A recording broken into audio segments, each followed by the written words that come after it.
Happy Wednesday sa inyong lahat. Ito, may titirahin tayo ngayon na Kia Picanto. Ang concern dito ay maingay yung timing chain. So, siyempre, dahil nga Wednesday ngayon at Holy Thursday bukas, walang pasok at saka Friday, ay binaklas namin agad para hindi tayo matagalan at ma-release natin to mamayang hapon. Ayan o, kita natin na tinanggal na namin yan mga dapat tanggalin. Dito naman ay ito yung timing chain set na cover, set niya. So, yan. So, timing chain, timing chain guide, at saka yung tensioner na luma, papalitan natin yan. So, ito naman yung bago na ipapalit natin. Oh. Ayan. So, ito naman yung tensioner ng timing chain. So, pag nagpalit kayo nito, dapat silang tatlo set talaga. Para walang problema. Para walang back job. So, mamaya, siyempre, kakabit na natin yan dahil ano pa bang hinihintay natin. Siyempre, para mamayang hapon, may pambili na tayo ng binignit or tabirak. Ano bang Tagalog yan? So, dito nga ay kinabit na namin yung bagong timing chain. So, siyempre, fast forward yung birada natin para hindi tayo matagalan. So, ito naman yung timing mark niya. Ayan, oh. So, dapat nakatutok yan sa color pink. Sa gitna siya nakalagay. Katulad din dito sa kabila. At dito naman sa ilalim, ito yung crankshaft timing mark niya. Ayan. So, para hindi kayo maligaw kung nakatap na ba talaga. So, dapat yung kunya ay nasa ibabaw. Ayan, oh.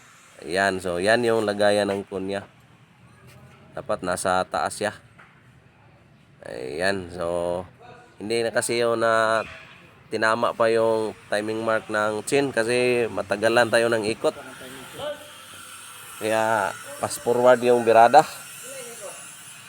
Pero pagkabit nyo sa bagong timing chain, so pwede nyo itama talaga yung timing mark. So, kami kasi, tinap lang namin, hindi na namin tinama at tinanggal na namin agad para hindi tayo matagalan sa pag-ikot-ikot. At dito nga ay fast forward na tayo. So, nabuo na namin to lahat. So, it's time to start na kung nawala na ba yung ingay ng timing chain. So, pakinggan nyo.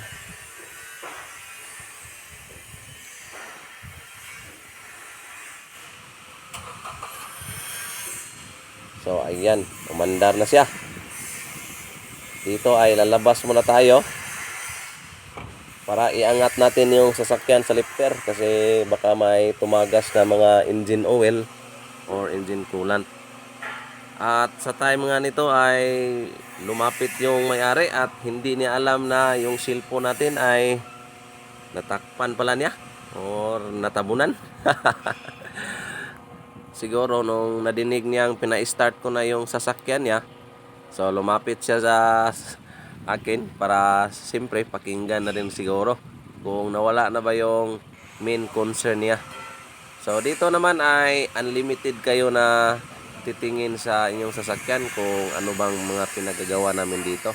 Dahil hindi naman kami katulad ng kasa na hindi kayo pwedeng tumingin sa inyong mga unit na pinapaayos. Dito ay welcome na welcome kahit maghapon pa kayong titingin kung ano yung mga pinagagawa namin dito. So ngayon, paandarin lang muna natin to ng 10 minutes kung wala ba talagang tatagas na engine coolant or engine oil.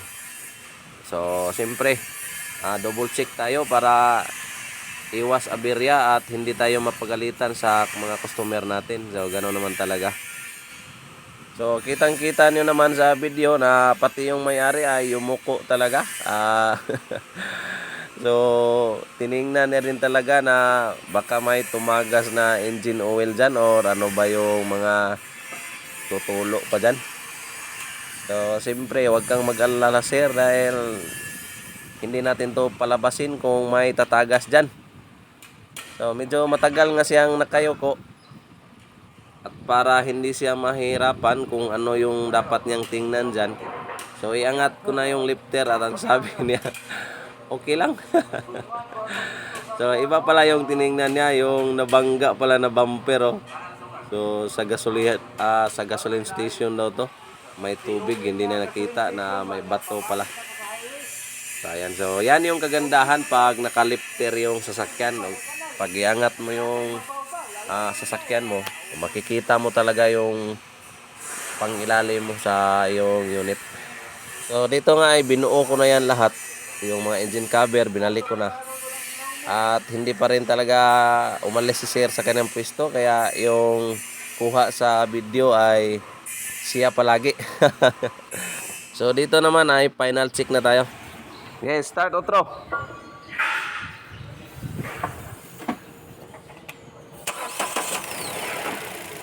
Good job. Rev daw, rev gamay daw sir. Minaw ta. Okay, basig.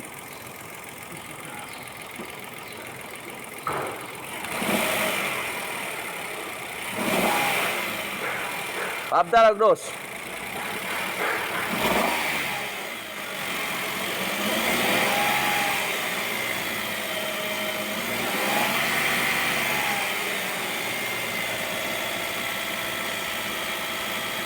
Oh, fights na. Pwede na, pwede na. So, siyempre, pagkatapos magbayad ng customer natin, ayun na, bumisina pa. Pero yung tip ay okay na din. Alright mga master.